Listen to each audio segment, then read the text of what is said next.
Shiver me timbers and sharpen your quills, crewmates. We're about to embark on another thrilling voyage through the literary seas. Captain Mia has charted a course for uncharted waters of character and voice. Aye, aye, Captain Mia. Mia just ordered us to hoist the sails and read the new passages they wrote for their novel. Mia's really leaned into this whole pirate novel thing, huh? Get ready for some more swashbuckling in today's lesson.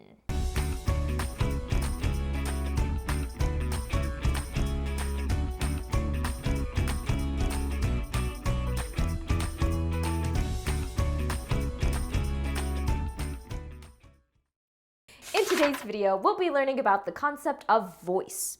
We'll look closely at how it's different from tone and how word choice plays a vital role in voice. We'll read some fresh passages from Mia's novel, work on some additional practice, and end with our weekly preview.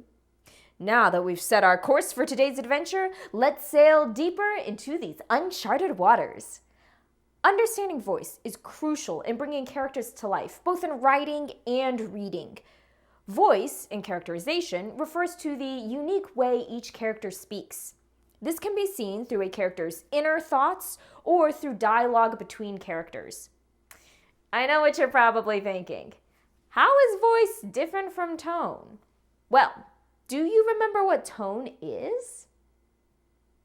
Tone is the general attitude of the speaker in a text. So, can you think of a way that tone and voice might be different? Think about a literary voice like an accent. Generally, your accent doesn't change. If you were born in the southern US, you might carry that twang in your accent all your life. Tone, on the other hand, changes based on the situation a character is in. Does your attitude change throughout the day? Just like that, tone changes. Voice stays the same. Word choice plays an integral part in developing voice. The author chooses specific words and sentence structures to characterize in their novel. Let's look at the new passages that Mia's got for us this week. Picture a tense scene on Mia's ship, the beloved Sea Phantom. Two characters witness the same event, a rival ship approaching for an inevitable skirmish, but each perceive it differently. Let's check in first with Captain Iron. As the rival ship loomed, a sense of resolve steeled within me. Standing at the helm of the Sea Phantom, I felt a familiar surge of command. "Steady now," I called out, my voice cutting through the rising wind. "Let them witness the might of the Sea Phantom. Ready the cannons, but hold fire. We'll stand our ground, but won't provoke a battle." So, what does the captain's voice tell us about him?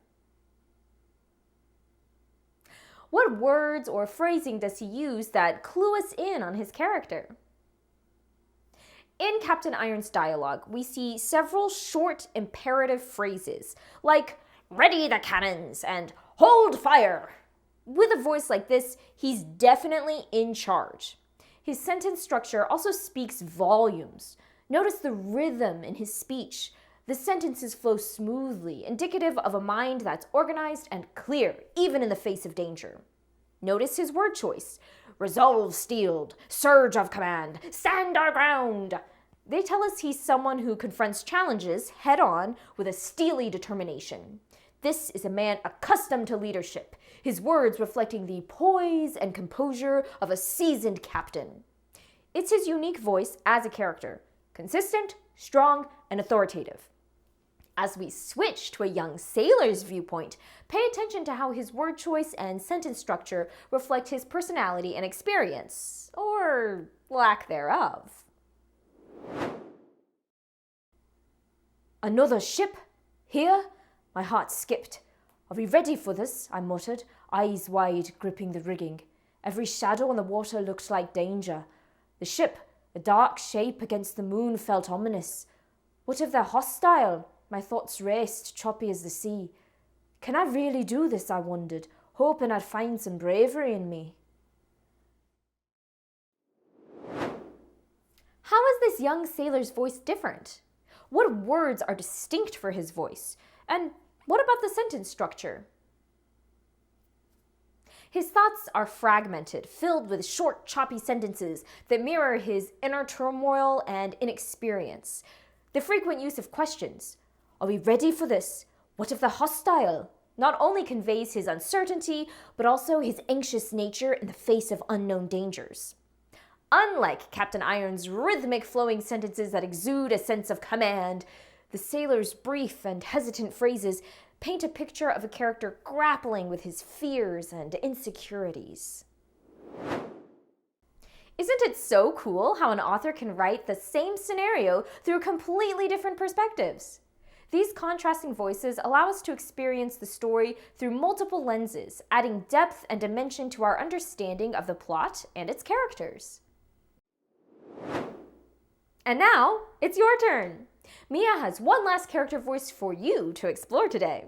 I'll read one more passage from a new character's perspective, and it's your job to determine how the character's voice supports characterization. You might want to grab some paper and a pencil to write down your thoughts.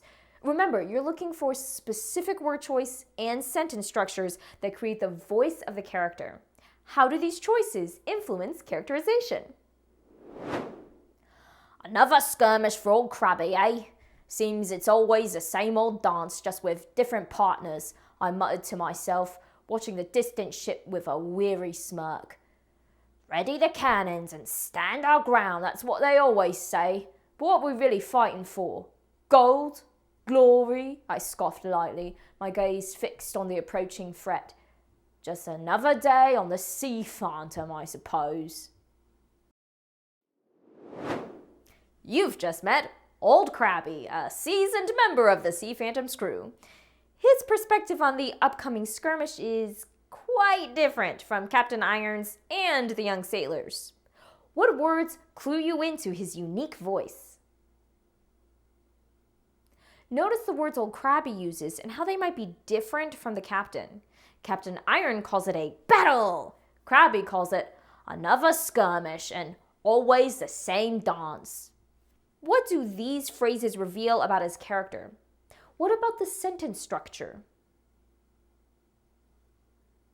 His voice suggests that he's not new to this type of experience. Using an idiom comparing the fight to a dance hints at a less serious encounter in his mind. Krabby's questions are different from those of the young sailor, too. Krabby's questions don't reveal the same anxiety. Instead, they're more rhetorical. This character has been there, done that, and we know that from his voice. Take some time to explore Old Krabby's voice and how it fits into the broader narrative of the skirmish with the Sea Phantom. Fantastic work today, crew! In Treasure Island, so far, you've gotten to know Jim's voice very clearly through his narration. This week, be on the lookout for a shift in this perspective, and thus a shift in voice. Look for the differences in the word choice and sentence structure. What does each choice reveal about the characters? This week, you'll be learning about word choice and voice. You'll read more of Treasure Island. You'll answer reflection questions and complete a short voice analysis similar to what we completed in today's video. And with that, mates, we're nearing the end of today's literary voyage. You've been fantastic shipmates, navigating the deep and sometimes mysterious waters of character voices. Remember, every character you meet in a story has their own distinct voice. It's these voices that make the tales we read not just words on a page, but living, breathing worlds waiting to be explored. As you explore more of Treasure Island, keep your eyes on the horizon and remember to always be clever. Hey!